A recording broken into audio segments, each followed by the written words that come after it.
নিশি, cat food খাওয়ার জন্য বসে আছো? হ্যাঁ, অল্প একটু ক্যাট ফুড আছে, আসো আসো, তোমাকে ক্যাট ফুড দিচ্ছি।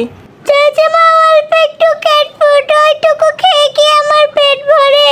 একটু দাও, আর একটু, তাহলেই হবে। হ্যাঁ, জেজেমা ক্যাট ফুড ঢালছে। এই ক্যাট ফুডটা অনেক মজা, ক্লিও ব্র্যান্ডের ক্যাট ফুড, খুব ভালো লাগে আমার। কয়েকদিন অন্য ব্র্যান্ডের ক্যাট ফুড দিয়েছে, ওইটা খেয়ে খেয়ে আমার মুখের রুচি নষ্ট হয়ে গেছে। অনেকক্ষণই দিয়েছো, একটু তোমাকে আদর করে নেই। নে নে, খা খা, হয়েছে, মাথা দিয়ে আর আদর করা লাগবে না। নাও, এখানে খাও। দেখো, তোমার প্রিয় ক্যাট ফুড দিচ্ছি, এইটুকুই খাও, পরে আবার তোমাকে দিব। ক্যাট ফুড খেয়ে খেয়ে তোমার অভ্যাস হয়ে গেছে। হ্যাঁ জেঠিমা,